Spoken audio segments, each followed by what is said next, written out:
Pathian thu soi theina hun thare umai lalpan min pek le wangin lalpa isu chu pakadam ro se zanina kan thu soi tu na kan soi tu he pian tharna chungchang ti hi an soi anga soi tu tam tak om awangin soi zaw vak te po a that viau lain khun in min dei lo don awangin a subject bi do warnga kan go chi mai don ani Pathian na kabuthiang lim kan chiar hasang pian tharna chungchang ti kha kanan thupui tu chu ani chanchin tha zo hana sia bung thum changa thu tang kan chiar nge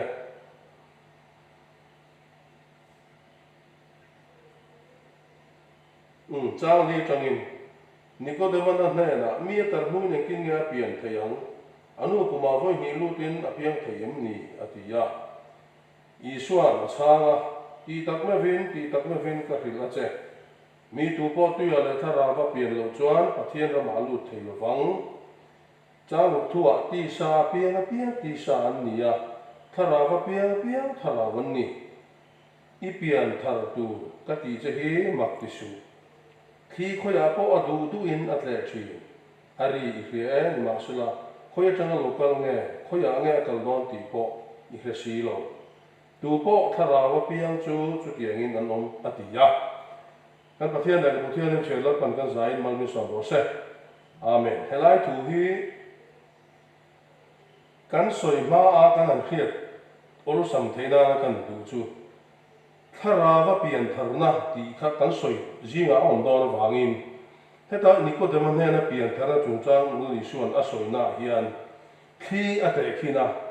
khi chu kan mu thei lova ana tho thinga chen hin te chu kan bu thi dang hian mi hing taksa Pathian thara win na sa kan a khoi alang theya a khoi tu tharau ero chu kan mu thei lova chu wang mi tharau aro so ye hi thing khi a sem hin aro te khina wang hian tharau thiang nim chu mu thei lo ni ti kha a chianga chu tharau chu kan pian tharna turata na lalpana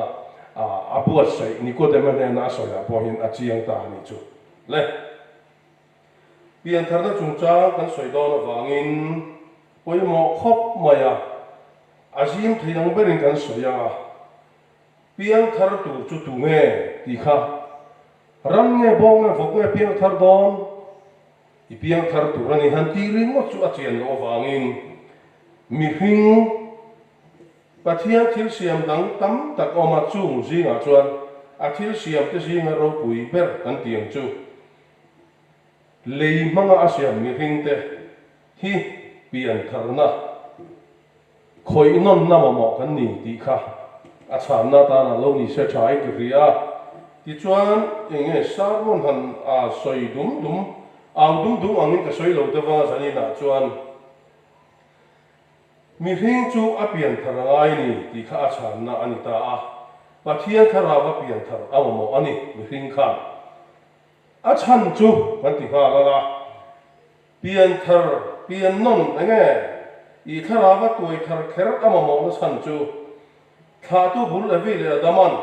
Pathian thu pe kan bo che da wangi an chi kha mi hing lo pian to re chu eden sual ti sen kai sa an ni wangin chu sual chu thisena sual betlat kan pian chua pui chu ania chu ati thiang hima Pathianin ati thiang hima angai dam kan ni theina turen le thiam kan chan theina turen kan lo thiang him theina tu chuan lalpa thara thiang him kan chan ngai kha angai ta ani chu mi tel lo chuan lalpa ngai dam na kan ni thei to lo Evi le adama chi kha vek mi hing te chu kan ni wangin until ti sual wa thi sena sual bet ta kha a om to wangin kha thi sen sual kan pian pui ya kha nu pum chu tang reng a lo om to kha kan na soi chho re la chu mi ti thiang him tu chuan lal I suwa thara thiang him thil ti theina chong chong khan ati thiang him theya chu tiang lo chuan mi hing kan ni zon na chong hian thiam chan mai thei lo ni ti kha an riat poi mo khop mai chu ta chu rombung riat chang kuwa ting hian azia ka polan pathian tharau chu nang ma nia om tak zet chuan ti sa omin ni lova tharau omin ni zo ke tu po krista tharau nei lo chu ama mi an ni love ati bok awangin chu tharau chu thu thlung lui huna po apoi moi ama wangin mo sia huna khan upasom sari ten nasa takin tharau an dongani ti kha number bu som le pakhacha som di panga thua kan huwa tin samson ate po kha tharawin na sa takina khoyani ite kan huwa rorel tu bung som pari cha som pa puwa thua te bung som pathum cha som ni panga thu te kan nen chuan tharawa sa takan don thu te kan huwa idiwan ate lal so la te nge po kha tharawin na sa takina khoyani ti kha thuthum li huna po kan hu ani chu wangin pathian in ami man tur le ami ta na ru atre re chu tharaw khoi dang lam na kha thu thu li huna po khan an lo chang thoni ti kha tuna kan soi tum a po hian pian tharna man ro ta chu tharaw tho kha pathian tharaw thiang di ma kha ama mo tur chu ni ti kha a riat thei hang mai na lam ta ani ti chuan bible pian na chi thum a soi te hi pian thana chung cha ka soi don ba kan soi le ma sa lo ba zo na bung thum cha mu thu na china kan chiar a khan ti sa pian na a oma ti chuan du ya pian na a oma tharaw pian na a om le bo ka ni chu chung chu mi tu bo tu ya le thara pe lo cho pathian ram du thei lo wang a ti ya zo na le ka thon ve thunga chuan tui le thara le ti sen chu ain thurwa la ni chu king san ba so na chuan khriat pui tu pathum witness ti na ria ka mi zo chunga hian khriat ti tu ti zia hian a fu fai chi alwa mi thiam te chuan khami witness dia king sam sa insia khia ti kan yen tia la yesu a chu tui le thara wa hian alo kala ni ti kha a chianga ti chuan khalam ka soi to lo wanga tui le thara le ti sen in thurwa la kha pian tharna man ro tan po a tu la ni ti kha kan chen kha la poi mo ome chu ti chuan a pakhat na chuan ti sa piang ti hi ano soi fi lo wanga pathian khelem lo rin na lama a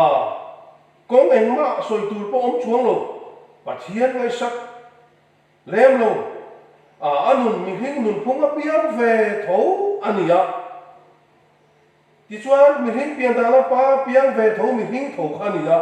ma se chu chuan pathian thara wa dong lo ti sami asu ti kha ti sa pian na ati kha ti chuan ti sa pian na ti lai taka pathian thara wa piang asu ti theilu na taka kha ti sa thatina thave to pa mi po hal chuang lo wa ko han thil po angai sak chuang lo wa ti chuan in kho po angai sak chuang lo wa sual ati han lo wa rui thei thil po a khoi chuang lo wa chu tiang ho chu an om chung chu pathian mi ni lo in pathian thu chuan a pu tak a sual silo zuin silo ka ta khel silo trian hau silo kan ti ni mai thei le masi se sis bung ria cha som ni pa thu te kan en chuan mi hing chu ana pan te ka ta angai tu na te chopin asual sia ati mi ani sam number songa pari cha kha cha ni te kan en chuan nu pum chunga po khan an sual sa ati kha kanui kholo na in min dina kholo na din in koma pum chunga po sual sa no lo asual sa om thu kha alo soi pa bo kani chu chu enge asual na kan ti mai thei ti sa pian kan ti kha pathian tharau thiang lim atang chowa eden sual pu alo pian pui sual bethat ti senaka ya kha eng man ti thiang lim thei lo wangin lalpa pathian tharau thiang lim aneya adon atang chowa thiang lim thei ani awangin chu adon lo wangin ti sami ti ya pian na aro soi chu ni in alang ta ni chu ti chuan tu ya pian na a soi chau ba zon la ka thona a chan chi tha zon na sia ka le ka thon ni lovin zo hana sia ka chan chi tha ka mi tu po tu ya la thara pian no chu pathian ra man lu thei lo wang pathian ra ma alu thei lo wang ati kha khata tu ya pian na ati kha kan soi du chu tu pian na mar ka bu so bruk cha so bruk thuwa tin pentecost ni thara thing au fen don khan na sa takin anin buat saya ni ti chuan tharau thiang dim kha alo thenga ti ko ti thil ti bung hi cha som ni panga thua chuan tharau alo thenga chumi nu an thil ti chu Peter Samuel soya thuoi zong ten mi sa thum chuang lai i shua min baptisma an changani ti kha kan lo nu le ta ani chu mi ba chu tui pian na hi soi tur le bel tu han om chuang lo ai lo salima chu ta chuan tui ta ma wangin ama i shua po chu fakala tuya chuan baptisma te a zo na pon na baptist thina ama me chuan na baptist lo wa ti a khan tui nge kha baptisma chan nan an mangani tui hi thu ni ti soi te po om chin ma se tui ya pian nak kan ti hi lang i shua kristan na ka cha ti sen le tui lo luang chuak tui lo luang chuak tui hereng khan tui hi lo pan anem heta chu fa aringa baptisma chu san dam no ti thu de po kha aron soi hi la chu wa tui pian nak kan ti hi tui baptisma nge hi ani ti hi a chiang thokhat le in ka ya chu apoi mo lu tu ani chu ti chuan tharawa pian na hi kan soi le la ti ko ti bung hi cha kha chang li thuwa chuan Pentecost ni lo ten don za vai tharaw thiang ni nan khat veka chu ti chuan tharaw an lo don nu khan baptisma ta po an chang ni ti kan khia tharaw wa khat vek kho tharaw thiang him nga kho ka chu tharaw thiang him a pian na chu tharaw an lo dona an ri ru ngai to na te an sur te mu chuak thara ti chuari an thil ti sual te nin khia an thin mong chuna zu din na tu zugin mu chua ti tu po ka khada pathian tharaw alo thena tang che khan ani mu chuak thara ani khe chuak ka pathian du zong ti du nan lo nei ta better sam lo soi po ha an lo ti thei pha ta alo ni chu wang tharaw thiang lim hi thu ta kamin huai tu min ti fing tu kong dik min zo ti tu bian tharna kan nei theina chu lo ni ta ani chu chuan khalam ma kha du dok le ta ila tin lu ka bu som ni bari cha som ni bari thu kan nen phei chuan rong bol tu tengat phei kha chuan Jerusalem hi kal san di su thara thiang him chu ha ula pa thil tiam in chu a lo ten ma khoya ma kal su te tin chu lan su fa ka ro se ka su so se la la ti tu la ya thil pa ka su le du kong han de u hlek ang mai khei ma se soi nge la ya cross a isu kan tan khen be nom to a chu fa chuan ke ni chu chan dam kan ni to a ti tur kan nei lo ti lai hi kan soi le du ani cross a thi chan kha poi mo tak ani chu kan soi le pota kha tu evi le adam khan pathian thu pe an bo siat awangin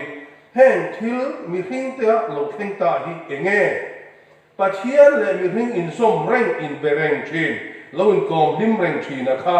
an som na a thu pe an bo siat awangan a lo chat ta ani chu tin pani na chuan mi hing in eden huan po a chua san nge angai alu an phal to lo everything nu pa kha eden huan a po oman phal to lo wa eden kong khar an khar phuya wa ti ko ten an ve ngai ti kha an pe kha wa sipai wa ti ko ten uluk takin an ve a mi hing an lu an phal to lo wa kum sang li ai tam te mai kum malo ral ta chung khan pathian le mi hing in zom na chu alo chat ta thak ka mi hang anin kan lu om to ta ani chu ti chuan pathian chuan mun takin ngai tua ami hing ama an puya siam te chu ama ai sia ti chuan ama le ma ron in ti tomin midang ai o thei tu ma anom si lova tlan na na no thok turin kal ver kho sa thingai turin alo piang chuak ta min lo tan ta ani ti kha kan hiat te ha angai boka tu vai cross alo thi na kha mi hing eng ma ni to lo chu om sia kan lo nei le ta eden kong khar po chu a thi wa khan lo hong le thei ta pathian dia thei to lo dia bia po phan to lo wa te ko te nan ven ta to eden kong khar an honga kan bia te min phal saka kan fak te min phal ta alo thi ma re re pathian kan bia le thei na kong om to lo alo thi kan ve cross alo thi na min kan na kha pathian le mi hing in chen to min lo zom na ani zo ka khami a chang khan kan va kho sa thi chang khan pathian be thei pathian fak thei adu zong ti thei din huna kan lo om ve chok ta zo ka ni chu ama chuan bo sian na wa khan thenin kan om pak to ti hi kan ri ta ngai kan pathian ti ngam po ni to lo khopin kan om ani ami siam te kan ni wa mi noi a cross a thi na chang khan chan chuan kan lo ma bele thei din huna kan lo dinga fak le thei din huna kan lo ding chau ni ti kan pia ta poi mo chan dam na fam kim kan chan na lam la ni lo ti kha kan soi du ani chu ti chuan arong te kan lo bol ve nu khan min kan na chu pathian ne na mi hing mi thang to kan lo som to kan ti to kha chan dam na fam kim chang ta i la chuan ti le ang chan dam na fam kim cross a khan lo chang ta i la chuan chan chin tha zia te bible thu tam tak a zia le ti tu chi rang rang aron siam zong zong te hi angai to lawang chan dam na fam kim chang to sa kan ni to chuan enge rin tur po so angai to don hei ne ko ve zo ko ti siam zo cha chi cha ri ro ti po hi angai to don hei ne chu wangin cross aron min non kan na chang hian ti tur kan lo nei thei ta a ti min phal saka bul kan chan chho don chau ti na ani chu apoi mo khop mai chu wangi Calvary cross a thi na min tlan na hi ke mani tho chu po ni lo mi hing min non ron wang po ni lo kan awa wang po ni lo ama le ma I diploma ta thian le an amian puya siam mi hing in chen tur kha lalpan min mai awangin min khong ya min non tlan chua ka min non kan in chen to in zom na chat to chu min non zoma min non hu chuak le chak mani ti kan riat a khop mai helai thu hi te khin na han soita ila ni in te khin na metric exam don chon form fill up ngai lai form fill up nu a khan a pass ani re reng lo ai exam phot anga ya a pass thei a fail thei tho ang che hian lo I son ka ta cross a thi senin min non tlan chuak ta form aron fill up ta kan tiang chu mi nu chuan a thu pe kan lo zom thei ta a du zom te thei tu ri ti phal na min pe ta ami le sa ta min puang to chu mi nu chuan a du zom kan tia a lom zom kan oma kan theiang to ka kan theiang to kan lal pa ta na thil tha kan ti chuan chan dam kan ni don chau ti na ni a chu mi kan ti lo chuan chan dam lo vin kan om thowa ma se cross a kan ta chu ti to thowa lo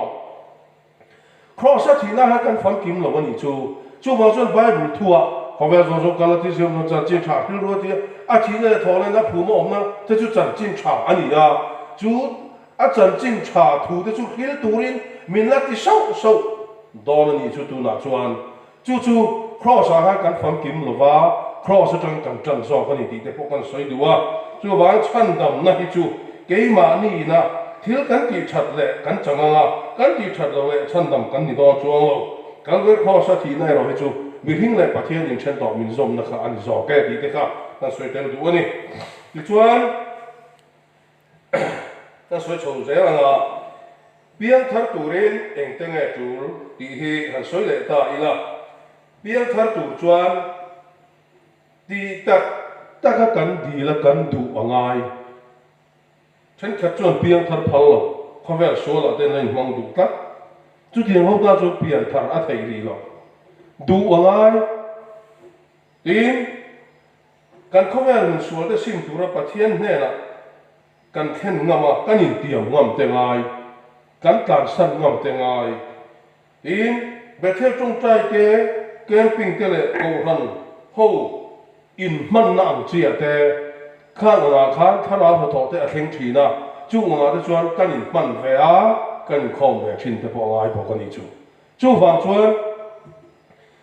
piang thar turin ti tur tam tak a omani ke ma ni nun te po kan in bua sai angai ni ti kha kan soi ri tel ha ni sela a tha ange ti chuan chu piang anga thin lung le ti tak se ta kan ti tak china chuan kan lo piang thar nge thine ti te kha kan soi du bo kan ni piang thar ti chong kam tak hi kan soi le du chu pian thar na kong hang in na soi thei mai ome ama ro chu hela ya hian ko ran no hian kan lam ri dan ai nang lo de ka ku ya atu mo ro chu pakhat ani ya tharawa pian thar na kan ti te pian thar kan ti thowa ti chuan thara baptisma kan ti te po hi tharawa pian thar na pathian pian thar na kan ti thawani thà rào đông căn tì tế bỏ hi piang thar căn tì này hiền tu hun vek ani tì tế khác căn soi đủ ani tu vàng in mi a piang thar lâu chuan mấy đi là cal mấy tu ani nè tế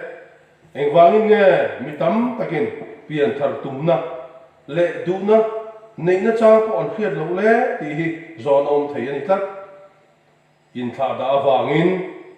ani thei bo tin mi a pian thar lo chuan mei di la kal ngei don ni ti hi chiang taka a in khiat lo wang ko ani thi ani thei bo pang tin pian thar na chu pui thing nau pang zong zong eden sual thi sen kai kan ni vek awangin kan pian chua pui to sual bet ta taka om to wangin thara wa pian thar na hi kan na mo vek ani ti kan riata pian thar tu ra kan bu sei kha angai ni in pian thar poi mo zia a hiat lo wang poi in pian thar chak na le ngai tu na po anei lo po ani mai thei thau bo kani pathian thara tel pui na le om pui na lo chuan mi hing chu eng ma lo mai sual sa an chedong kan lo ni sa ti te a hiat lo wa po ani thei thau ani sa number soma pakhat changa thu a chuan nu pum chunga chang renga kholo sa suala pai sa kan ni na the atar langa tin sam number soma paria chang hia chuan nu pum chunga chang renga pathian laka then khan sa kan ni ati eden sual sen kai sa kan ni na kha ani zel kalatia bung thum thua chuan an chedong kan ni e te ti bok efisi bung li cha so paria ta chuan setana wangin kan khiat na te ti mi ania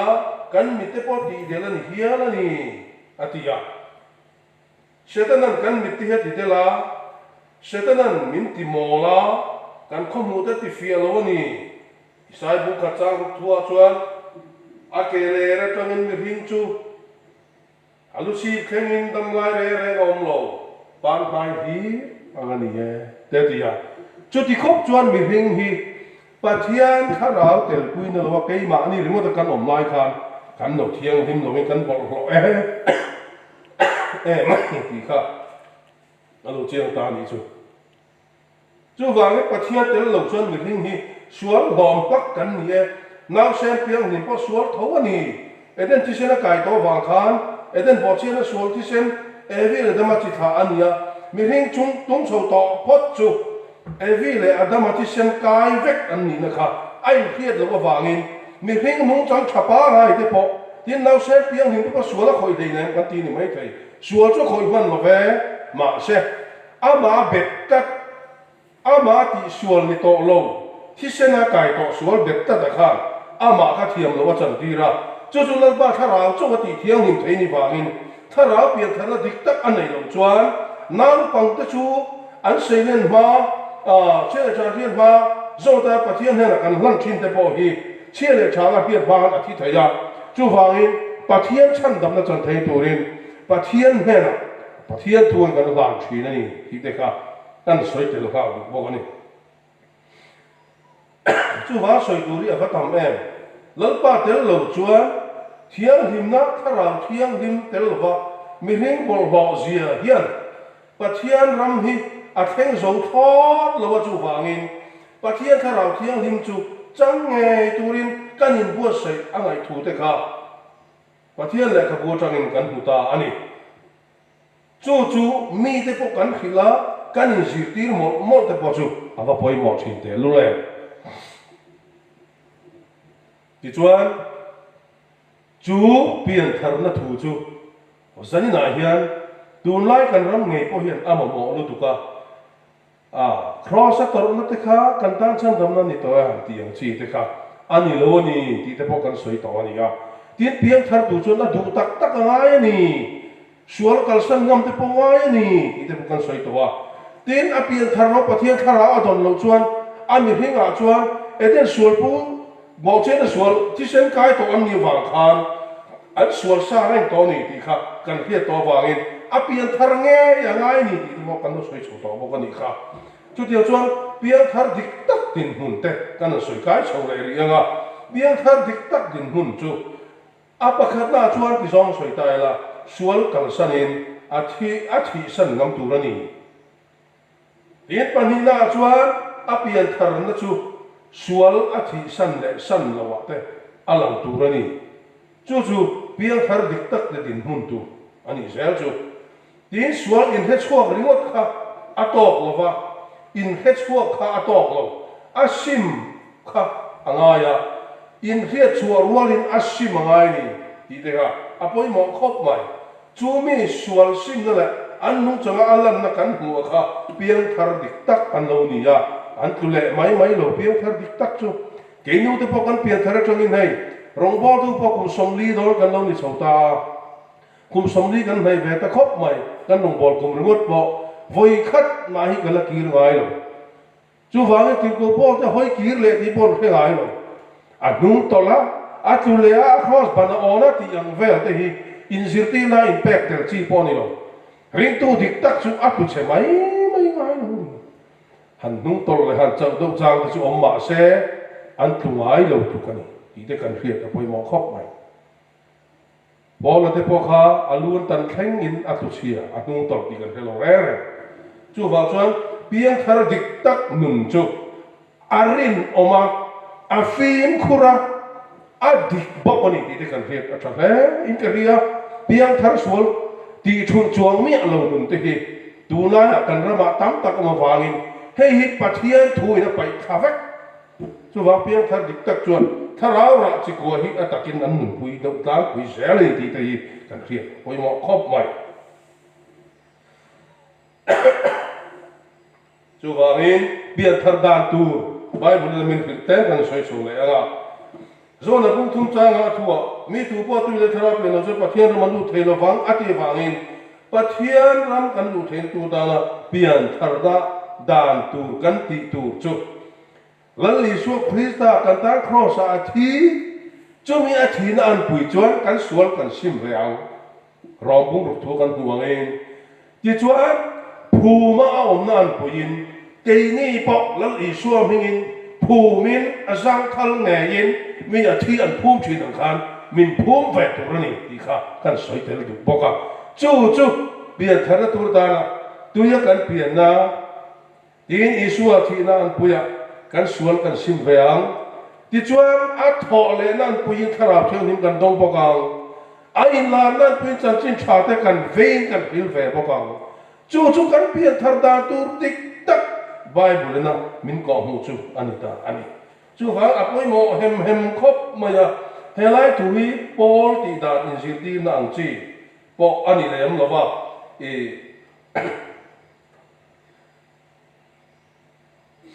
Paul ko han Paul ti lo pakha zele ka soi hian a huam lo pathian thulai mu a chung ril tak kha kan soi mia mai ani ya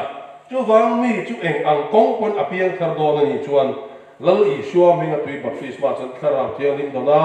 ai lar nan puyang chan chin tha ril kan in la ngam ve te po kha mi piang thar dik tak te din hun ti tu chu ani re ani ti te kan thia de boy mo hei kan pian thar da tu dik tak chu bible min khil kha ni ta da wangin lal i shua lo kal le na mai to taka hian